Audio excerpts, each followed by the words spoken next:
Merci pour la connexion, merci pour nos échanges. Donc tu es le rapporteur général du budget de la sécurité sociale.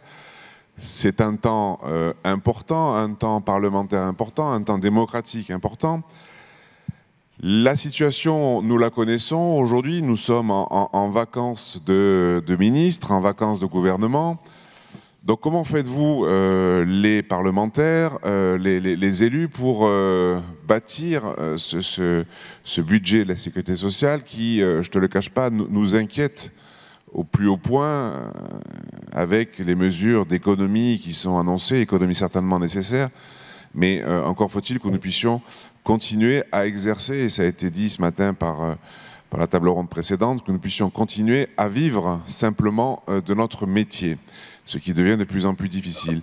Donc peut-être un petit propos liminaire sur la situation actuelle, tes difficultés, le PLFSS qui est peut-être encore caché, ou alors peut-être l'as-tu eu via des réseaux, mais peux-tu aujourd'hui nous faire un point, peut-être un point chapeau sur la situation? Oui, bah écoutez, avec plaisir, je vais essayer d'être le plus factuel possible, ce qu'appelle mon rôle de rapporteur général. Vous dire que la situation est compliquée, délicate, diffuse, inquiétante, je vous le confirme. Donc, on a une situation politique que vous connaissez, des européennes, une dissolution, des élections législatives. Tout ça, disons que sur la difficulté politique, s'ajoute clairement une difficulté financière. On commence à avoir une bonne audite des chiffres. La situation est relativement catastrophique. Vous connaissez tous les chiffres qui ont été annoncés par tout le monde sur les 3 000 milliards de dettes. Et les enjeux au niveau du budget de la sécurité sociale, c'est naturellement d'avoir le vote d'un budget. On en est déjà là, hein, quand même. Il faut que, vous savez que le calendrier est en train de se décaler. Normalement, dans une situation normale, le PLFSS doit être posé sur le bureau de l'Assemblée nationale le premier mardi du mois d'octobre. Il se trouve que le 1er octobre est un mardi, mais on peut s'autoriser à penser que du fait de la difficulté à mettre en place un gouvernement depuis la dissolution, malgré les annonces de hier soir, il devrait quand même avoir un retard. Donc ensuite, une fois que ce projet de PLFSS est déposé, projet que nous n'avons toujours pas, hein, je tiens à être très clair. On a des éléments d'information. Je suis en train de rédiger un courrier en tant que rapporteur général avec l'ensemble des rapporteurs thématiques pour justement saisir le Premier ministre et saisir la ministre qui devrait être confirmée dans les jours qui viennent, pour simplement dire que nous souhaitons faire notre travail de parlementaire et de rapporteur général du budget, et que nous souhaitons avoir au plus vite ce budget, puisque en fait il va falloir quand même concerter, avoir un certain nombre d'auditions, et je pense qu'un passage en force de tout gouvernement sur ce PLFSS serait une erreur. Donc il faut regarder les délais. La Constitution, c'est des délais qui sont imposés par la Constitution, mettent un délai de 50 jours. Si jamais ces délais n'étaient pas respectés, à ce moment-là, un décret, le gouvernement, peut gérer le budget par ordonnance. Je pense que ça serait encore très très mal perçu par les concitoyens et par le Parlement. Donc je crois que c'est une hypothèse qu'il faut absolument pas envisager. Ensuite, maintenant, une fois qu'on aura, je l'espère, un budget qui devrait se terminer selon nos estimations, on commence à frôler le 24 décembre, selon notre rétro-planning, on est autour du 22-23 décembre, donc on devrait obtenir ce vote ou ce non-vote, ce 49.3, enfin toutes ces difficultés-là, mais il devrait avoir un budget un tout petit peu avant Noël, qui est vraiment les dernières limites pour qu'il puisse s'appliquer. En termes de répercussions claires, il faut aussi pas apeurer les usagers qu'il y ait un budget de la sécurité sociale ou pas, continueront à être remboursés de leurs prestations. Je rappelle qu'on vote essentiellement un objectif national de dépenses d'assurance maladie, le fameux ONDAM, on pourra rentrer dans les détails. Et ensuite, donc il n'y a pas d'impact direct puisque vous êtes contributeur, que nous soyons tous contributeurs en tant que nos cotisations salariales ou les cotisations patronales, et donc il n'y a pas besoin d'un vote pour autoriser les cotisations sociales, salariales ou patronales. Donc, par contre, il y a une question clairement qui est économique, qui est financière, c'est la confiance sur les marchés financiers. Je crois que c'est ça les grands enjeux aussi de ce PLFSS, puisque ce PLFSS derrière conditionne l'action de la CADES, qui arrive à saturation de sa capacité d'amortissement de la dette, les URSSAF qui sont également au premier champ et qui auront besoin de liquidités, qui auront besoin de la confiance des marchés bancaires pour pouvoir emprunter. Et c'est bien là tout l'enjeu de pouvoir effectivement avoir un budget pour pouvoir rassurer les marchés financiers et continuer à pouvoir malheureusement emprunter l'argent dont la France a besoin pour fonctionner. Voilà le contexte très macro qui est un contexte macroéconomique de confiance financière sur les marchés financiers.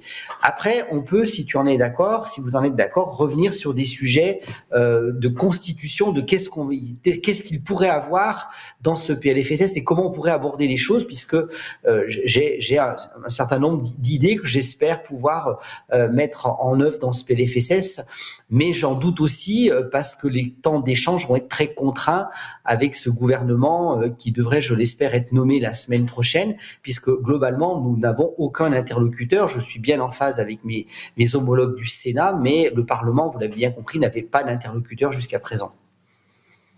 Je veux bien qu'on rentre un petit peu dans le détail, notamment sur nos demandes qui concernent, à ton niveau, si tu veux, de rapporteur, la notion de pluriannualité. C'est pour nous une demande qui est récurrente, qui est forte, partagée par l'ensemble des fédérations, et qu'on puisse, si tu veux, avoir une vision à 3 ans, 2025-2027. Ça nous semble important.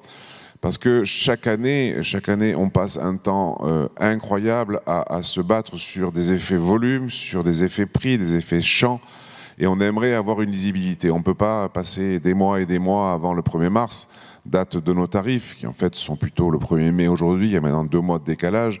Là aussi, c'est quand même assez surprenant. Nous savons tous que les tarifs doivent être produit le 1er mars et on n'y arrive pas. Donc j'espère que cette année ce sera différent. Mais peux-tu nous parler un petit peu de cette notion, on l'a évoqué la semaine dernière quand nous nous sommes rencontrés, de pluriannualité et également d'enveloppe commune publique-privée, parce que nous sommes sur le même champ du soin, et je trouve assez paradoxal, voire choquant, d'avoir une enveloppe publique, une enveloppe privée qui évolue à des vitesses différentes, mais in fine, nous sommes tous là pour soigner nos concitoyens, et on a pu constater, tant dans le secteur public que le secteur privé, que l'activité était revenue en 2024. On parle de 3% d'activité de soins, ce qui est une bonne chose, parce que ça veut dire que nos concitoyens ont repris le chemin du soin. Alors, je partage beaucoup de choses qui viennent d'être dites. J'avais mes positions de député, de vice-président de la commission des affaires sociales. Mon point de vue sur ces sujets-là n'a pas changé parce que je suis rapporteur général. Je tiens aussi à le préciser. Sur la pluriannualité, je partage complètement. J'avais porté moi-même un amendement pour justement mettre dans le précédent PLFSS une pluriannualité sur 5 ans. C'est 3 ans qui a été au final retenu. Et sur la nécessité de pouvoir travailler ensemble sur un service public de santé, j'y suis très favorable. Je suis médecin hospitalier, vous le savez, mais il se trouve que je suis député d'une circonscription dont la seule offre d'hospitalisation est proposée par le privé. Et je vois bien aussi que nos concitoyens, les patients, se fichent totalement de savoir s'ils sont soignés par le public ou le privé.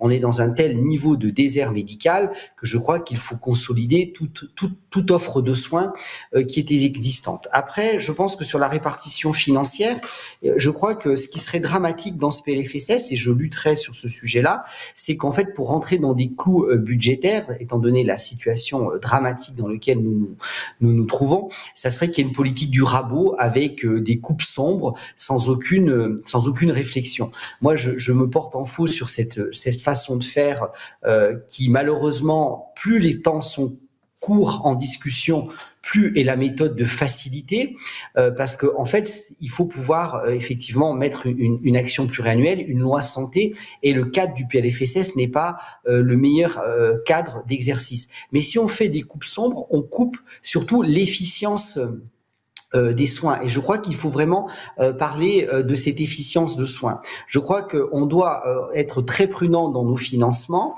qui sont des financements des assurés sociaux et des cotisations des partenaires. C'est surtout de ne pas financer la non-activité. Je crois qu'il faut quand même à un moment regarder les chiffres. Il faut aussi, c'est pas d'opposer le public et le privé, c'est simplement d'être factuel sur qui fait quoi et avec quel financement. Hein. En gros, globalement, vous avez, je redonne quelques chiffres, hein, vous représentez un peu plus de 30% de l'activité d'hospitalisation, 40% de la cancérologie, 50% des actes chirurgicaux. Et si on regarde votre pourcentage d'ONDAM, vous êtes un peu en dessous de 20%. Donc, je crois qu'il faut quand même remettre cette efficience. On ne peut pas continuer à financer la non-activité.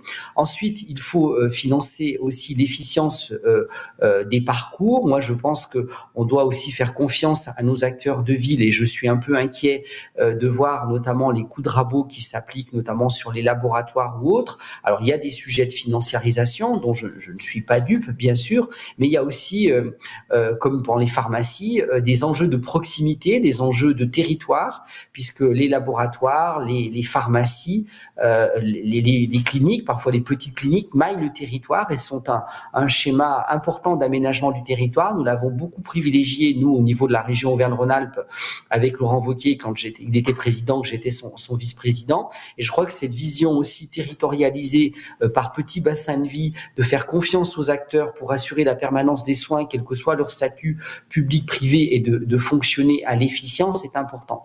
Après, je pense qu'il y a toute la partie actes hors nomenclature qui pose un véritable problème. On voit bien comment ça se passe. Il y a un défaut de prise en charge. Hein. C'est le registre des actes innovants hors nomenclature sont souvent des enveloppes fermées. Donc, quand vous mettez des nouveaux actes, ça dégrade encore la tarification. Certaines structures, en général publiques, peuvent se le permettre parce que malheureusement, elles ont la possibilité d'être déficitaires et on sait que le déficit de l'hôpital public avoisine les 2 milliards, mais il est complètement différent au niveau des structures privées que vous représentez, puisque vous avez aussi envie de pouvoir apporter à vos patients les meilleures technologies, la meilleure innovation possible. Je pense notamment au séquençage génétique dans la prise en charge de certains cancers et tout ça.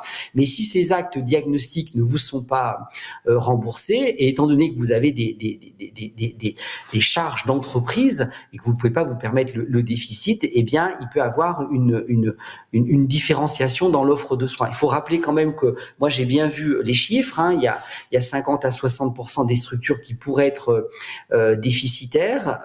Vous ne pourrez pas vous le permettre. Ça a un impact très clair sur votre investissement.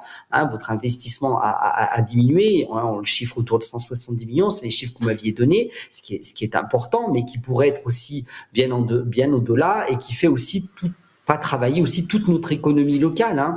Donc, je crois qu'il faut faire attention parce que quand on n'a pas une tarification adaptée, quand on n'a pas la possibilité de revaloriser les salaires de vos personnels, c'est un manque d'attractivité pour vos professionnels, un manque de possibilité de financer l'innovation, un manque de possibilité d'investissement.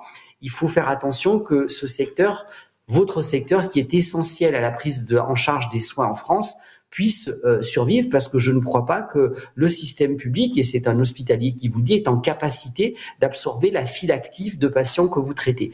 Donc pour moi, les enjeux sont très importants dans ce PLFSS. Merci. Merci Yannick. Tu entends la salle qui t'applaudit.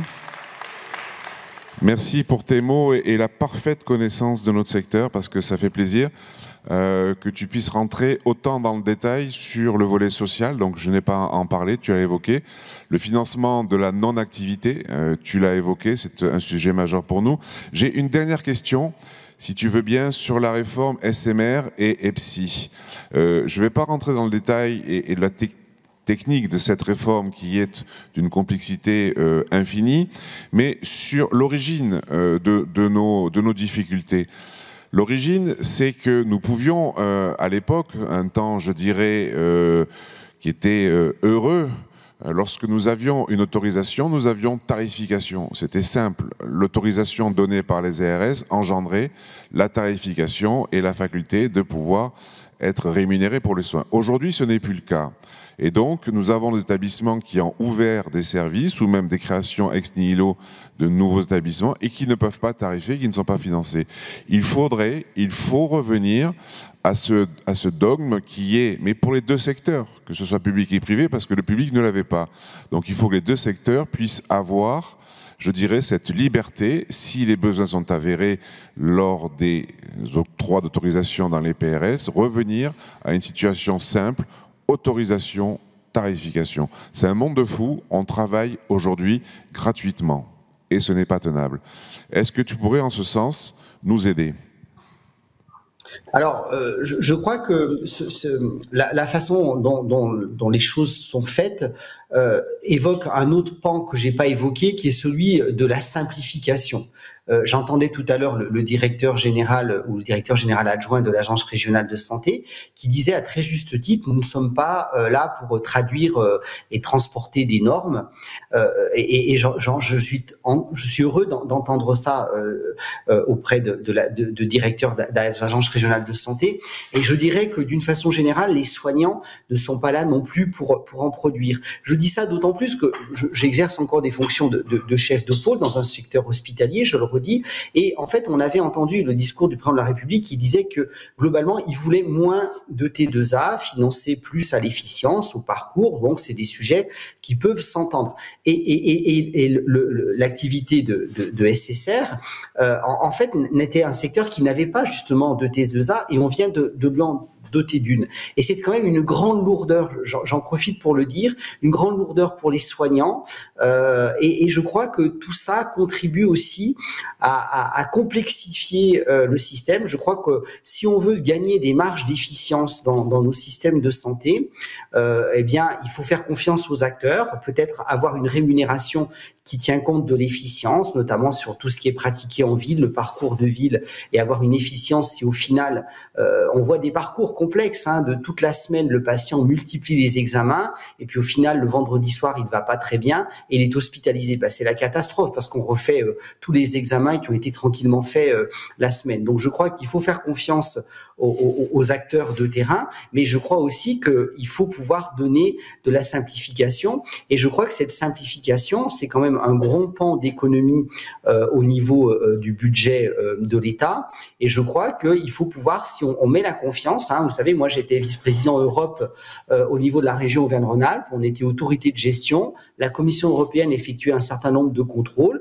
ensuite on avait pu contractualiser sur un niveau de fraude, sur un niveau de contrôle, pour libérer aussi des agents, puisque j'arrivais à avoir quasiment la moitié de mes services qui étaient uniquement en contrôle. Donc je crois qu'il faut trouver cette simplification qui doit partir du sommet de l'État et qui doit pouvoir s'appliquer à tous les systèmes, parce que je crois qu'on demande beaucoup trop de choses à nos soignants, qui ensuite répercutent ça à leur direction, qui répercutent ça aux agences régionales de santé. Et je suis pas sûr que ce va-et-vient administratif de lourdeur entre nos agences, entre l'État, entre les structures de soins publics, privés, au final soit efficient. Je crois qu'on devrait stopper un petit peu tout ça. Ça libérerait du temps, ça libérerait de la charge mentale, ça libérerait du contrôle, et on pourrait se concentrer sur les missions de soins. C'est un vœu pieux. Je doute que tout ça puisse se faire dans ce PLFSS 2025, mais je crois que justement on aurait une loi pluriannuelle, on pourrait justement mettre en place ce bon sens, je trouve, qu'on doit pouvoir retrouver dans la gestion des politiques publiques en France, et mettre aussi un autre sujet qu'on n'a pas évoqué. Je ne veux pas alourdir nos débats, mais je pense qu'on doit absolument investir sur la prévention. La prévention, vous pouvez être des effecteurs de prévention efficaces, efficace, avec des tests biologiques, avec des examens paracliniques systématisés à certains âges de la vie, où on sait très bien que l'homme de 50 ans, il est exposé au cancer de prostate, à l'infarctus, à l'AVC. Les femmes, à certains âges, c'est plutôt de la cancérologie, plutôt gynécologique. On peut maîtriser les facteurs de risque cardiovasculaires. On peut améliorer le dépistage des cancers. Vous savez que la France est très en retard par rapport à d'autres pays d'Europe. Et tout ça, au final, permettrait de diminuer les affections chroniques et les ALD, qui est un vrai sujet puisque ça consomme 2/3 de la dépense de l'assurance maladie. Donc c'est par la prévention. Il ne s'agit pas de sortir les gens de l'ALD, mais d'éviter qu'ils y rentrent par de la prévention. Donc c'est encore du bon sens où l'exercice du PLFSS ne le permet pas. Et puis surtout, ce que je pense, c'est que quand on évite que les gens tombent malades sur des maladies graves, je vous ai évoqué, je suis cardiologue, alors je vous ai évoqué les AVC ou les infarctus, mais vous comprenez bien que déjà le patient ne fait pas l'accident, l'employeur n'a pas à payer des indemnités journalières, le patient continue à produire et donc il participait au PIB et le conjoint n'a pas non plus à s'arrêter. Donc je pense qu'on a des modèles médico-économiques qui montrent que la prévention, ça a un coût, donc il faut semer pour récolter, mais que ce coût est largement récupéré ensuite en termes budget global sur les indemnités journalières non données, non perçues, et surtout sur la valeur ajoutée, l'activité qui est conservée par le patient, qui est aussi un travailleur. Je crois que cette dimension macroéconomique manque totalement dans nos visions PLFSS. Que tout le monde en est bien conscient ici. En tout cas, merci beaucoup Yannick Noder pour nous avoir partagé votre point de vue. Merci infiniment. Au revoir, merci beaucoup.